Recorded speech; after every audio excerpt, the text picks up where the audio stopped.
Okay okay okay fine. അയ്യോ സമ്മാന്റെ കാര്യം മറന്നുപോയി. ഓക്കെ, ബിഗ് ബോസിൽ പോയതിനു ശേഷം പഠിച്ച ഒരു പാഠം എന്തായിരിക്കും, അല്ലെങ്കിൽ ബിഗ് ബോസ് പഠിപ്പിച്ച ഒരു പാഠം എന്തായിരിക്കും? പഠിപ്പിച്ച പാഠം ബിഗ് ബോസിൽ പോയപ്പോഴും പഠിച്ചില്ല, അതിന്റെ ഉള്ളിൽ നിന്നപ്പോഴും പഠിച്ചില്ല, പുറത്ത് വന്നിട്ടാണ് അത് പഠിച്ചത്. ഇത് പഠിച്ചിട്ട് പോണമായിരുന്നു എന്നെനിക്ക് തോന്നിയത്. അതായത് നമ്മള് എന്ത് ജെന്യുവിൻ ആയിട്ട് നിൽക്കണം എന്നില്ല. ഒന്ന് എനിക്ക് പറ്റിയ മിസ്റ്റേക്ക് ഞാൻ പറയാം. ജെന്യുവിൻ ആയിട്ട് നിന്നിട്ട് അതിൽ ഒന്നും സാധിച്ചെടുക്കാൻ നിങ്ങൾക്കില്ല. എല്ലാ പോയിന്റിലും അല്ല ഞാൻ പറഞ്ഞത്, എല്ലാ പോയിന്റിലും ഫേക്ക് ആവണമെന്നല്ല, കുറച്ചൊക്കെ ആക്ട് ചെയ്യണമായിരുന്നു എന്നെനിക്ക് തോന്നിയിട്ടുണ്ട്. പിന്നെ അതേപോലെ നമ്മൾ പറയുന്ന കാര്യങ്ങൾ മാനിപ്പുലേറ്റ് ചെയ്യണമായിരുന്നു, ആൾക്കാരിലേക്ക് മാനിപ്പുലേറ്റ് ചെയ്യാൻ ശ്രമിക്കണമായിരുന്നു. അതായത് നമ്മൾ അത് സ്ഥാപിക്കാൻ ശ്രമിക്കണമായിരുന്നു, കുറച്ചുകൂടെ എഫേർട്ട് ഇട്ട്, ലൈക്ക് ഉറങ്ങാതിരുന്ന് കൺവിൻസ് ചെയ്യാനും ഓരോ ആൾക്കാരെ പിടിച്ച് പറഞ്ഞ് മാനിപ്പുലേറ്റ് ചെയ്യാനും ഒക്കെ ആയിട്ട് ശ്രമിച്ചിരുന്നെങ്കിൽ നമുക്ക് അവിടെ ഒരു ഇൻഫ്ലുവൻസ് ഉണ്ടാക്കാൻ പറ്റുമായിരുന്നു. ആൾക്കാരെ ഇൻഫ്ലുവൻസ് ചെയ്തിട്ട് നോമിനേറ്റ് ചെയ്യാനും പറ്റും, സേവ് ചെയ്യാനും പറ്റും, ഗ്രൂപ്പ് കളിക്കാനും പറ്റും. ഞാൻ ചെയ്യാത്തൊരു മിസ്റ്റേക്ക് അതാണ്, ഞാൻ ഗ്രൂപ്പ് കളിക്കാൻ നിന്നില്ല. ചെയ്തിരുന്നെങ്കിൽ എനിക്ക് ഒരു 2 ഫ്രണ്ട്സിനെ ഉണ്ടാക്കിയിരുന്നെങ്കിൽ ഞങ്ങൾക്ക് ഒന്നിച്ച് പലരെയും നോമിനേഷനിൽ ഇടായിരുന്നു. അതാണ് സംഭവിച്ചു പോയത്. ഇത്ര പേര് ഒന്നിച്ച് നിൽക്കുമ്പം ഒരാളെ ഒറ്റപ്പെടുത്താൻ പറ്റും. ഇതൊക്കെയാണ് സംഭവിച്ചു പോയത്. ഒരാളെ മാറി നിന്ന് കുറ്റം പറയാൻ പറ്റും, അപ്പൊ സ്ക്രീൻ സ്പേസ് ആണ്, കുറ്റം പറയുന്നത് പുറത്തു പോകുമല്ലോ. നമ്മൾ ഒറ്റയ്ക്ക് നിന്ന് കളിക്കുമ്പോൾ ഇതൊന്നും പറ്റില്ല. ഇപ്പൊ ബിഗ് ബോസ് ഇറങ്ങിയതിന് ശേഷം ഇപ്പൊ ഞാൻ ചോദിക്കുകയാണെന്നുണ്ടെങ്കിൽ അതിൽ പോയെന്ന് റിഗ്രറ്റ് ഉണ്ടോ അതോ റിഗ്രറ്റ് ഇല്ല? റിഗ്രറ്റ് ഇല്ല. കാരണം ബിഗ് ബോസ് എന്ന് പറയുന്ന ഒരു എക്സ്പീരിയൻസ് ആയിരുന്നു. പിന്നെ ഇങ്ങനെ പോകുമ്പോൾ നമുക്കുള്ള ഓഡിയൻസ് ചേഞ്ച് ആവും, നെഗറ്റിവിറ്റി വരും, എന്തായാലും നെഗറ്റിവിറ്റി വരും എന്നുള്ളതാണ്. കാരണം നമ്മൾ നമ്മുടെ പോസിറ്റീവ് സൈഡ് മാത്രമല്ല, നെഗറ്റീവ് സൈഡും കൂടിയാണ് അവിടെ കാണിക്കുന്നത്. അതും മജോറിറ്റി ഓഫ് ടൈമിലും അതാണ് കാണിക്കുന്നത്. മജോറിറ്റി ഓഫ് ടൈമിൽ നമ്മൾ വഴക്കുണ്ടാക്കുകയാണ്, അല്ലെങ്കിൽ എന്തെങ്കിലും കാര്യങ്ങൾ ഡിസ്കസ് ചെയ്യാണ്, അല്ലെങ്കിൽ എന്തെങ്കിലും ബ്ലണ്ടേഴ്സ് പറയാണ്, എല്ലാം അങ്ങനെയാണ്. അപ്പൊ അത് വെച്ചിട്ട് നമ്മളെ പ്രേക്ഷകർ കണ്ടിട്ട് ഇഷ്ടപ്പെടാനുള്ള ചാൻസ് വളരെ കുറവും, ഹെയ്റ്റ് വരാനുള്ള ചാൻസ് വളരെ കൂടുതലുമാണ്. So we should accept that. Okay, describe your eviction day in 1 word. ഇത് ഞാൻ പറയാൻ പറ്റില്ല, എനിക്ക് സത്യസന്ധമായിട്ടുള്ള ഒരു answer, because I have a contract. Okay fine, കിട്ടും. ഓക്കെ, ഞാനിപ്പോ ചോദിക്കുകയാണ്, പിന്നീട് ലിസ്റ്റിലെ ടോപ്പ് 3 കണ്ടസ്റ്റൻസ് ആരൊക്കെ ആയിരിക്കും? അല്ലെങ്കിൽ ആഗ്രഹം പറയാം, അല്ലെങ്കിൽ ഇപ്പോഴത്തെ ഒരു സിനാരിയോ വെച്ച് ഇവരായിരിക്കാം. 2 സിനാരിയോ പറയാട്ടോ. ശരിക്കും ഞാൻ പറയാൻ ഉദ്ദേശിക്കുന്നത്, എന്റെ ആഗ്രഹവും പറയാം, പ്രഡിക്ഷനും പറയാം. Okay fine. എന്റെ ആഗ്രഹം നെവിൻ, അക്ബർ, അനീഷ്, ഇവര് 3 പേര് ടോപ്പ് 3 ആഗ്രഹമാണ്, നടക്കൂല. ഇനി top 3 Aneesh, Anu, Shanavas. Okay fine, നമുക്ക് നോക്കാം. ഇനി ഒരു 1 വീക്ക് കൂടെ ഉള്ളൂ, നമുക്ക് നോക്കാം ആരൊക്കെയാ ഫൈനലിസ്റ്റ് എന്നുള്ളത്. അപ്പോൾ ആ ഒരു സെഷൻ കഴിഞ്ഞു, അടിപൊളി ആൻസേഴ്സ് ആയിരുന്നു കേട്ടോ. നമുക്ക് ഇനി ഹോട്ട് ടോപ്പിക്കിലോട്ട് വരാം. വേറൊന്നുമല്ല, PR എന്ന് പറയുന്നത് ഈ സീസണിൽ ഭയങ്കര ചർച്ചാ വിഷയമായിട്ടിരിക്കുന്ന ഒരു പരിപാടിയാണ്. ഓക്കെ, ചിലർ പറയുന്നു എനിക്ക് PR ഉണ്ടെന്ന് പറയുന്നു, ചിലർ പറയുന്നു എനിക്ക് PR ഇല്ലെന്ന് പറയുന്നു.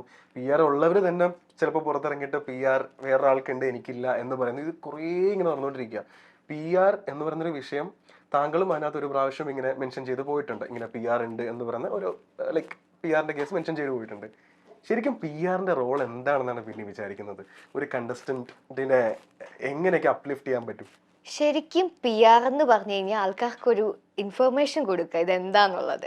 കാരണം ഇതിൽ വന്നപ്പോൾ മുതലാണ് എനിക്ക് ഇതിനെപ്പറ്റി അറിയാവുന്നത്. പക്ഷെ ഇപ്പോഴും അതിനെപ്പറ്റി വ്യക്തമായിട്ട് അറിയാത്ത കുറെ ആൾക്കാരുണ്ട്. PR എന്ന് പറഞ്ഞു കഴിഞ്ഞാൽ നമുക്ക് ആ ഒരു പർട്ടിക്കുലർ പേഴ്സണെ പബ്ലിക്കിലേക്ക് എത്തിക്കുക, പ്രൊമോട്ട് ചെയ്യുക, പോസിറ്റീവ്ലി പ്രൊമോട്ട് ചെയ്ത് ഒരു ഹൈപ്പ് കൊടുത്ത് അവരുടെ കണ്ടന്റ്സ് പ്രൊമോട്ട് ചെയ്ത് അവർക്കൊരു റീച്ച് കൊടുക്കുക.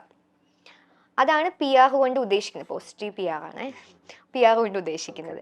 ശരിക്കും ഇത്തരത്തിലുള്ള ഷോവിനെ ജനങ്ങളിലേക്ക് എത്തിക്കുക എന്നുള്ള ഒരു മീനിങ്ങും കൂടെ ഉണ്ട്. ഒരു കണ്ടസ്റ്റന്റ് പോകുമ്പം ആ ഷോയ്ക്കും കൂടിയാണ് ആ റീച്ച്. സോ PR വേണം. ശരിക്കും PR ഉണ്ടെങ്കിലാണ് ആ കണ്ടസ്റ്റന്റും റീച്ച് ആവുക, ഷോയും റീച്ച് ആവുക.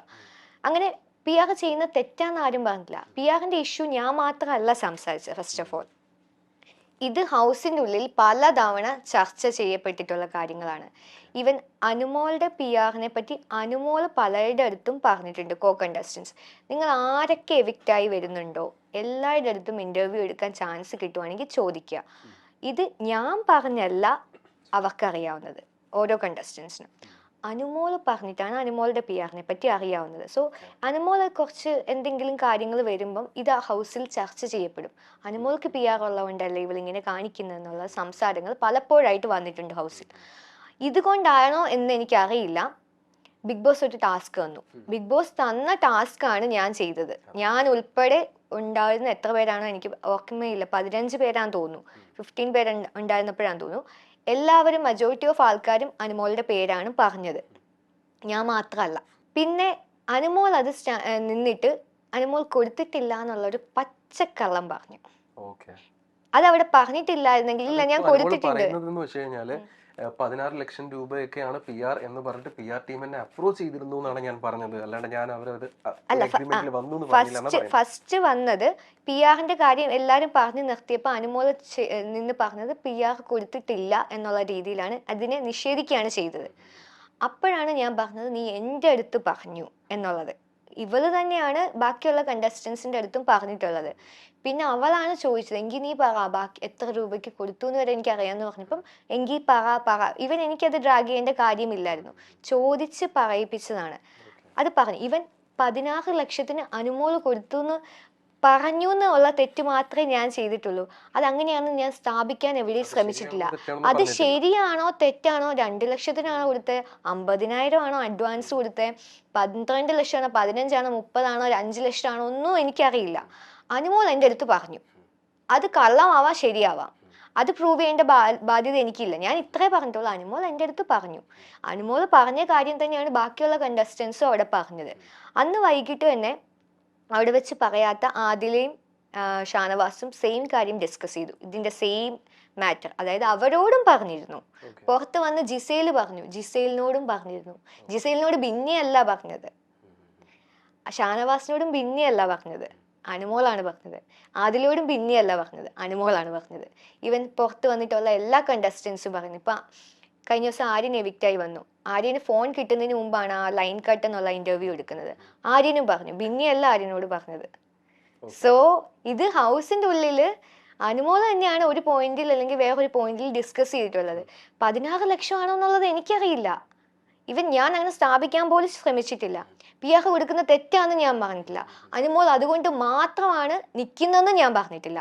അനുമോൾ പെർഫോം ചെയ്യുന്നുണ്ട്. ഞാൻ എവിക്റ്റായി വന്ന് പുറത്ത് ആൾക്കാർ മീൻസ് എയർപോർട്ടിൽ വെച്ച് ചോദിച്ചപ്പോഴും ഞാൻ പറഞ്ഞു അനുമോൾ നന്നായിട്ട് കളിക്കുന്നുണ്ട്, അനുമോളുടെ ഗെയിം അതാണ്, അനുമോൾ കളിക്കുന്നുണ്ട്. പി ആർ കൊണ്ട് മാത്രമാണ് അനുമോൾ നിൽക്കുന്നതെന്ന് ഞാൻ പറഞ്ഞിട്ടില്ല. ബട്ട് ആർക്കും നിൽക്കാൻ പറ്റില്ല. അനുമോളുടെ കണ്ടന്റ് ആണ് കൂടുതലും പുറത്ത് വന്നിട്ടുള്ളത്. പക്ഷെ അനുമോൾ പി ആർ കൊടുത്തിട്ടുള്ളത് കൊണ്ട് ടുവേർഡ്സ് ഈ വീക്കെൻഡ് ആകുമ്പം എവിക്ഷൻ വരുമ്പം ഒരു കോൺഫിഡൻസ് ഉണ്ട്, അത്രേ പറഞ്ഞിട്ടുള്ളൂ. അത് അവളുടെ ഫേസിൽ നിന്ന് ബാക്കിയുള്ളവർക്ക് എല്ലാവർക്കും ഫീൽ ചെയ്തൊരു കാര്യമാണ്. പിന്നെ എന്ത് കാര്യം വന്നാലും നെഗറ്റിവിറ്റി വന്നാലും അത് കൺവേർട്ടായി പോകും എന്നുള്ളത് പി ആർ അവർക്ക് പ്രോമിസ് കൊടുത്തിട്ടുള്ള പോലാണ് അവളുടെ കണ്ടന്റ്സും പുറത്ത് വരുന്നതും അവൾ ക്രിയേറ്റ് ചെയ്യുന്നതും പലപ്പോഴും തോന്നിയിട്ടുണ്ട്. അതുകൊണ്ടാണ് ഡ്രാമാറ്റിക് ആണെന്ന് പലരും പറയാൻ കാര്യം. അത്രേ പറഞ്ഞിട്ടുള്ളൂ. അതൊരു തെറ്റല്ല, അതും ഒരു ഗെയിമാണ്, അത് അവളുടെ ഗെയിമാണ്. ഏതെങ്കിലും PR ടീംസ് ആക്ച്വലി ബിന്നിനെ before going to the show approach ചെയ്തിട്ടുണ്ടായിരുന്നു? ഇല്ല ഞാൻ ചോദിച്ചിട്ടുണ്ടായിരുന്നു, ലൈക്ക് ഇതെന്താ PR കൊടുക്കണം എന്ന്.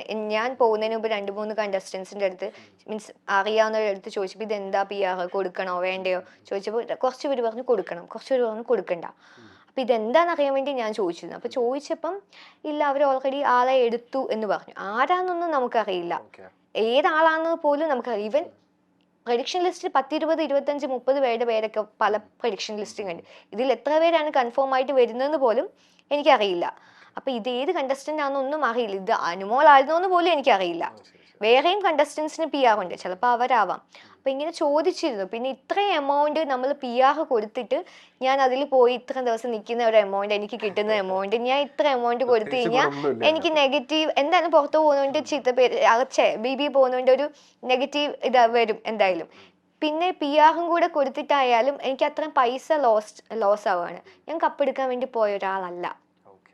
എനിക്ക് ഇതുകൊണ്ട് ഒരു ഫെയിം കിട്ടുവാണെങ്കിൽ എനിക്ക് ആക്ടിങ് ആണ് ഞാൻ ഇപ്പോൾ ചൂസ് ചെയ്തിരിക്കുന്ന കരിയർ. അത് എനിക്ക് മൂവിയിലേക്ക് ഒരു എൻട്രി കിട്ടണം, എന്നെ കുറച്ചുകൂടെ ആളുകൾ അറിയണം, പിന്നെ എനിക്ക് മണിയും ഉണ്ടാക്കണം. ഞാൻ അത് പറഞ്ഞിട്ടുണ്ട്, എൻട്രി വീഡിയോയിൽ വരെ പറഞ്ഞിട്ടുണ്ട്. ഇത് മൂന്നുമാണ് എൻ്റെ ആഗ്രഹം. ലാലേട്ടനെ കാണണം, ഇൻട്രൊഡക്ഷൻ ലാലേട്ടനെ കാണണം, ഇതൊക്കെയാണ് എൻ്റെ ആഗ്രഹം. ഞാൻ കപ്പ് എടുക്കണം എന്ന് പറഞ്ഞിട്ടില്ല. സോ എനിക്ക് PR വേണ്ട, കൊടുക്കണ്ടെന്ന് പറഞ്ഞിട്ടാണ് ഞാൻ അകത്തേക്ക് പോകുന്നത്. അടുത്ത വേറെ സെഷനാണ്. ഞാൻ കുറച്ച് കാര്യങ്ങൾ പറയാം. ഇത് അവിടെ സംഭവിച്ചിട്ടുണ്ടോ എന്നുള്ളത് മാത്രം പറഞ്ഞാൽ മതി. കുറച്ച് സ്റ്റേറ്റ്മെന്റ്സ് ഞാൻ പറയാം. യെസ് ഓർ നോ, അല്ലെങ്കിൽ ഈ പറയുന്ന കാര്യങ്ങൾ അവിടെ സംഭവിച്ചിട്ടുണ്ടോ എന്നുള്ള കാര്യം മാത്രം പറഞ്ഞാൽ മതി. Okay. Have you ever faked a smile in Bigg Boss house? അതായത് മറ്റവരെ കാണിക്കാൻ വേണ്ടി ചിരിച്ച് നിൽക്കേണ്ടി വന്നിട്ടുണ്ടോ? ഉള്ളില് വേറെ ഇമോഷൻസ് ആയിരിക്കാം. അങ്ങനെ അവരോടുള്ള ഹേറ്റ് കൊണ്ട് ചിരിച്ചു നിന്നിട്ടില്ല. അവരെനിക്ക് ഇഷ്ടമല്ല എന്നിട്ട് ഓക്കെ കാണുമ്പോൾ ആൾക്കാർ കാണുമല്ലോ എന്ന് വിചാരിച്ച് ചിരിച്ചിട്ടില്ല. ബട്ട് എനിക്ക് ഡൗൺ ആയിട്ട് ഫീൽ ചെയ്തപ്പോഴും ലൈക്ക് എനിക്ക് കുറച്ച് എൻ്റെ ഇമോഷൻസ് വേറെ ആണെന്നുണ്ടെങ്കിലും പക്ഷെ ഞാൻ അത് ഓവർകം ചെയ്യാൻ വേണ്ടിയിട്ട് പുഷ് ചെയ്ത് ചിരിക്കാറുണ്ട്. ഓക്കെ. ബിന്നിക്ക് മുൻപ് എവിക്ട് ആകേണ്ടിയിരുന്ന എന്നാൽ അത് സംഭവിക്കാതെ പോയ ആരെങ്കിലും ഉണ്ടെന്ന് തോന്നിയിട്ടുണ്ടോ? തോന്നിയിട്ടുണ്ട്. അതിപ്പോ എല്ലാവർക്കും തോന്നുമല്ലോ. അപ്പൊ അതില് കാര്യമില്ല, ഇത് പറഞ്ഞിട്ട് കാര്യമില്ല. അങ്ങനെ പിന്നെ ഓഫ് കോഴ്സ് തോന്നിയിട്ടുണ്ട്. Okay okay fine. Bigg Boss ഹൗസിൽ സ്ഥിരം ഗോസിപ്പ് പറഞ്ഞുകൊണ്ടിരിക്കുന്ന ഒരു മത്സരാർത്ഥി ഉണ്ടായിരുന്നു. സ്ഥിരം പറഞ്ഞുകൊണ്ടിരിക്കുന്ന ഒരു മത്സരാർത്ഥി ഉണ്ടായിരുന്നു. ഒരു മത്സരാർത്ഥി എന്ന് പറയാൻ പറ്റില്ല. നിങ്ങൾ കാണുന്നതാണല്ലോ, എല്ലാവരും പറയാറുണ്ടെന്ന് തോന്നുന്നു. മജോറിറ്റി കൂടുതൽ പറയുന്ന ആളെ പറയണമെന്നാണോ? കൂടുതൽ പറയുന്ന I think Adila. Okay okay fine. Bigg Boss ഹൗസിൽ ഒരു നുണ പറഞ്ഞിട്ടുണ്ട് ബിന്നി. നുണ അങ്ങനെ സംഭവിച്ചിട്ടുണ്ടോ? എങ്കിലുണ്ട്. കമന്റ് ചെയ്യൂ. എനിക്ക് ഓർമ്മ വരുന്നില്ല സത്യമായിട്ടും. പ്രേക്ഷകർക്ക് വിട്ടു. അല്ല എനിക്ക് ഓർമ്മയില്ല. അല്ല ഞാനത് ചോദിച്ചത് മീൻസ് ഏതെങ്കിലും സിറ്റുവേഷനിൽ നുണ പറയേണ്ടി വന്നിട്ടുണ്ടോ എന്ന്. ബിഗ് ബോസിനോട് നുണ പറയാണ്ടി വന്നിട്ടുണ്ടെന്ന് തോന്നുന്നു. ബിഗ് ബോസിനോട് എനിക്ക് ആകെ നുണ പറയണമെന്ന് ആഗ്രഹം ഉണ്ടായിരുന്നത് എന്താണെന്നറിയോ? എന്റെ ഏജ് പറയണമെന്ന് താല്പര്യമില്ല. സത്യമായിട്ടും എനിക്ക് പറയാൻ താല്പര്യമില്ല. ഞാൻ അത് നുണ പറഞ്ഞാലോ എന്ന് ആലോചിച്ചു. പക്ഷെ ഇവരിനി എങ്ങാനും വിളിച്ചു പറഞ്ഞാലോ കഥ പറയുമ്പം പിന്നെ സത്യം പറയുമോ എന്ന് പറഞ്ഞാലോ വിചാരിച്ചിട്ട് പേടിച്ചിട്ട് അത് ഞാൻ പറഞ്ഞില്ല. സോ ഞാൻ എല്ലാം സത്യം പറഞ്ഞിട്ടുള്ളൂ. പിന്നെ കേൾക്കുന്നവർക്ക് കള്ളത്തരമായിട്ട് തോന്നുന്നെങ്കിൽ എനിക്കൊന്നും ചെയ്യാൻ പറ്റില്ല. ബിഗ് ബോസ് ഹൗസിൽ മറ്റാരും അറിയാതെ കൺഫെഷൻ റൂമിൽ പോയി ഞാനൊരു കാര്യം പറഞ്ഞിട്ടുണ്ട്. നോമിനേറ്റ് ചെയ്തിട്ടുണ്ട് ഇഷ്ടം. ആരും കാണാതെ നമ്മൾ എപ്പോഴും കൺഫെഷൻ റൂമിലോട്ട് വിളിക്കൂല. ബിഗ് ബോസിന് തോന്നി വിളിക്കണം. അതും എന്നെ ആകെ ഒരു തവണയാണ് വിളിച്ചേക്കുന്നത്. ഞാൻ നോക്കും എന്നെ എന്താ വിളിക്കാത്തെ, എന്നെ ബിഗ് ബോസിന്റെ മൈക്ക് പറയാം എന്നെ മാത്രം എന്താ വിളിക്കാത്തെ. കാരണം ഇടയ്ക്കിടയ്ക്ക് കുറച്ച് പേരൊക്കെ വിളിച്ച് മോട്ടിവേറ്റ് ഒക്കെ ചെയ്യാറുണ്ട്. എന്നിട്ട് വിളിച്ചു. പക്ഷെ അതൊരു ടാസ്കിന്റെ ഭാഗമായിരുന്നു അറിഞ്ഞപ്പോ ഞാൻ തകർന്നു പോയി. സീക്രട്ട് ടാസ്കിന്റെ ഭാഗമായിട്ട് എന്നെ വിളിച്ചു. അത് സീക്രട്ട് ടാസ്ക് ബാക്കിയുള്ളവർക്ക് കൊടുത്തു. പക്ഷെ അതിന്റെ ഭാഗമായിട്ട് എന്നെ വിളിച്ചെന്നുള്ളത് അറിഞ്ഞപ്പോ ഞാൻ ഭയങ്കരമായിട്ട് തകർന്നും പോയി. ഞാൻ വിചാരിച്ചു എന്നെ ശരിക്കും മോട്ടിവേറ്റ് ചെയ്യാൻ വേണ്ടി വിളിച്ചതാണ്, വെറുതെ തെറ്റിദ്ധരിച്ചു. ഓക്കെ. ബിഗ് ബോസ് ഹൗസിനുള്ളിൽ ഇതുവരെയും പുറത്തു വരാത്ത ഒരു സീക്രട്ട് സ്റ്റോറി ഇപ്പൊ നിലവിലുണ്ട്. സീക്രട്ട് സ്റ്റോറി, ഒരു സീക്രട്ട് അല്ലെങ്കിൽ ഒരു സീക്രട്ട് സ്റ്റോറി എന്തോ ഇതുവരെയും പുറത്തു വരാത്ത ഒരു കാര്യം ഇപ്പൊ നിലവിലുണ്ട്. ഈ വന്ന സ്റ്റോറീസിനെല്ലാം വേറൊരു വശമുണ്ട്, അത്രേ ഉള്ളൂ. ഓക്കെ. പുറത്തു വരുന്ന സ്റ്റോറീസിനൊക്കെ വേറെ വശമുണ്ട്. ഓക്കെ. ഞാൻ ബിഗ് ബോസിൽ നിന്ന് ഇറങ്ങിയ ഒരു വ്യക്തി എന്നുള്ള രീതിയിലും സോഷ്യൽ മീഡിയ നമ്മൾ ഓൺ എ ഡെയിലി ബേസിസ് കണ്ടുകൊണ്ടിരിക്കുകയാണ് എന്നുള്ള ഒരു രീതിയിലും ഞാൻ ചോദിക്കുകയാണ്, ഐ ഓക്കെ? അല്ല, ആ ചോദ്യം ഇപ്പൊ ഒരുപാട് അനിവാര്യമാണ്. സത്യം പറയാലോ, രാവിലെ എണീക്കുമ്പോ ഓക്കെയല്ലോ. കാരണം നമ്മൾ ഫസ്റ്റ് എടുക്കുന്ന നമ്മുടെ ഫോണായിരിക്കും, സ്ക്രോൾ ചെയ്യും, നോക്കും. ഓഹ് എന്തല്ലേ, ഞാൻ നോക്കുമ്പോ എന്റെ ഹസ്ബൻഡ് ആർക്കൊക്കെയോ റിപ്ലൈ കൊടുക്കുന്നു. ഞാൻ മാത്രം നിനക്ക് വേറെ പണിയില്ലേ, അതവിടെ സ്റ്റോപ്പ് ചെയ്യാൻ പറയും. പിന്നെ നമ്മൾ അതിനെ പുഷ് ചെയ്യും. ഇതിന്റെ കാര്യമില്ല, ഇത് നമ്മൾ പ്രതീക്ഷിച്ചാണ് പോയത്. സോ എല്ലാവരുടെയും ലവും സപ്പോർട്ടും കിട്ടിയിട്ട് നമുക്കൊന്നും ചെയ്യാനില്ല. PR-നെ എക്സ്പോസ് ചെയ്തു എന്നുള്ളത് കൊണ്ട് ഒറ്റ കാര്യം കൊണ്ട് തന്നെ ഒരുപാട് പേര് മെൻഷൻ ആക്കും. നമ്മൾ ജസ്റ്റ് ഒരു സ്റ്റോറി ഇട്ടാൽ, ഒരു റീമെൻഷൻ ചെയ്ത് കഴിഞ്ഞാൽ, ഒരു കണ്ടസ്റ്റന്റിന് അതിനുള്ളിലുള്ള ഒരാളെ സപ്പോർട്ട് ചെയ്തൊരു സ്റ്റോറി ഇട്ടാൽ, അല്ലെങ്കിൽ അവരെ സപ്പോർട്ട് ചെയ്ത് എന്തെങ്കിലും ഒന്ന് പറഞ്ഞാൽ നമ്മുടെ ഇൻബോക്സ് നിറയാണ്. അവരുടെ ഹേറ്റേഴ്സിന്റെ കാര്യങ്ങൾ കൊണ്ട് ഇൻബോക്സ് നിറയാണ്. എനിക്കറിയില്ല, ബാക്കി ഈ കാണുന്ന പ്രേക്ഷകർക്ക് എല്ലാവർക്കും, യൂട്യൂബേഴ്സിനും ഇൻഫ്ലുവൻസേഴ്സിനും എല്ലാവർക്കും ബിഗ് ബോസിന്റെ ഉള്ളിലെ കാര്യങ്ങളും പറഞ്ഞ് സ്റ്റോറി ഇടാം, അല്ലെങ്കിൽ സംസാരിക്കാം, ലൈവ് പോകാം, യൂട്യൂബിൽ കണ്ടന്റ് ഇറക്കാം.